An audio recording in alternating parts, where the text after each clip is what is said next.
Welcome to the beautiful Hudson Valley, where we've been in a beautiful seclusion for I don't know how long anymore, while our puppets are in seclusion in Dumbo in Brooklyn.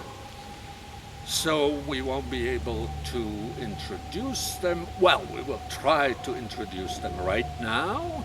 The knight, his beautiful wife, and his son returning from a crusade. Our musician Pablo Aslan, whom you may know as a bass player, he played in our first Golem production, is also in seclusion in a different part of Brooklyn, and stay on after the story to hear him speak about his approach to the story. Take it away, Pablo.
The heart. There was once an old knight. His beloved wife had died during the birth of his son, and the son disappeared in the whirlwind of the Crusades. The knight traveled the world over to dispel his loneliness. He returned from a faraway country with a young wife, a shy, dark beauty. The knight, on whose head you could count more white hairs than dark ones, felt young again and took to hunting. There was no one in the castle who could speak the foreign beauty's tongue, so she passed her time in the garden. For hours and days she watched buds sprouting and flowers blooming. She breathed in their delicate smells and sometimes sang long, sad songs in her coarse language. One day, the knight's son suddenly rode in through the castle gate. His father's joy was unspeakable, but it was marred by a gnawing fear that his son would dislike a stepmother younger than himself. The young man was courteous to the knight's bride. He even exchanged polite greetings in her own tongue, but he would never dally in her presence. Once, his father saw him retracing his steps to avoid meeting the stepmother in a castle hall. Noticing how his pale wife revived whenever she heard the young man speak her language, the old knight pressed his son to spend more time with her. Her native tongue that she cherishes so much, said the young knight, reminds me of bitter years in captivity among the infidels. But for your happiness, I will speak to her. He was true to his word, and after a while it seemed his wall of dislike for her began to crumble.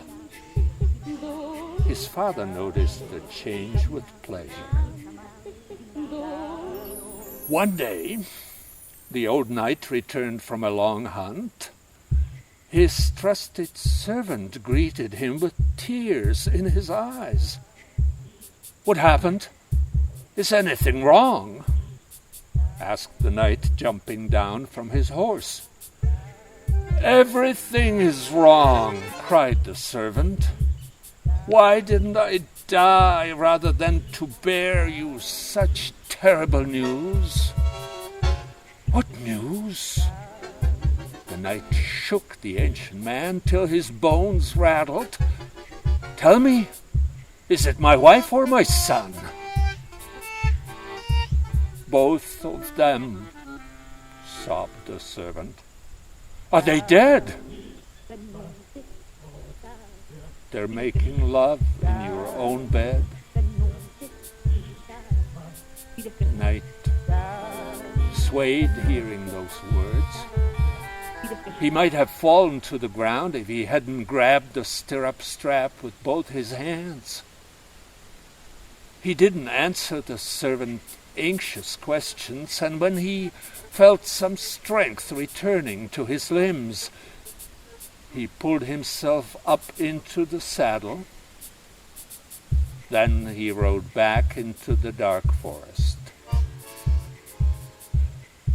When he returned late that night, his eyes were like ice. "Where is he?" were his only words to the teary-eyed servant.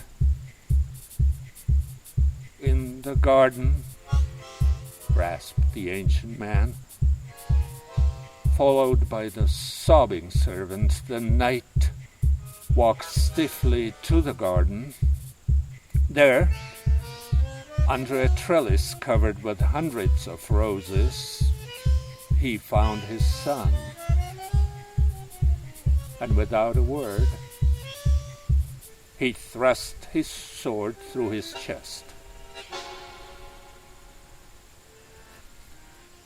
The next day, at lunch, the knight told his wife, "I killed a deer last night, and my cook prepared his heart for you. It is a token of my love." The young woman smiled brightly. She ate from the silver tray with more appetite than she'd shown in months. Halfway through her meal, she looked up and noticed her husband's frightful expression. "What?" she asked. "Finish your meal, my lady," said the knight. "You played with my heart. You betrayed my love. Now you can satiate your hunger with your lover's heart." Slowly, the young woman grew pale. Slowly, she put down her silver knife and fork and fell to the ground as her own heart burst in her chest.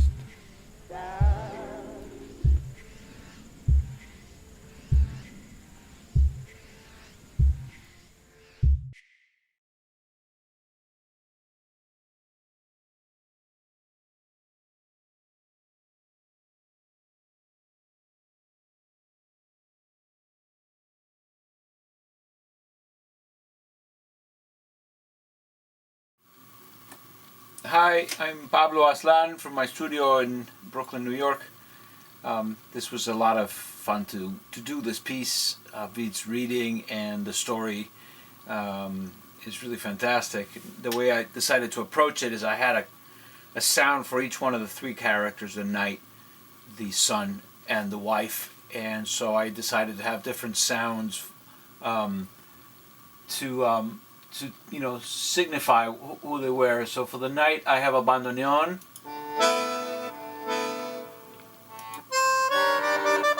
From a collection of bandoneon pieces that I've accumulated over the years, a little bit of a secret sauce.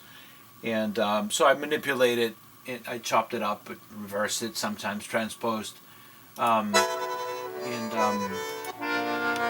used all of this to create the sounds for the night. For the sun, I went to a recording by an Argentine singer, Hugo del Carril, and found a lot of, especially when he was unaccompanied, like the pickups to the melody or little parts. And then for the female singer, for the wife, this is Mercedes Simone from Argentina in the 20s.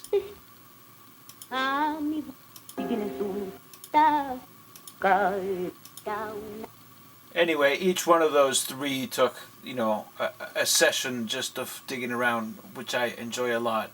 And then going along the story with Vít and finding places and references. Perhaps now that you know this, you can go back and listen to these sounds coming in as this story relates to that. So fairly simple concept that just takes a little bit of patience. Anyway, I hope you liked it. Thank you.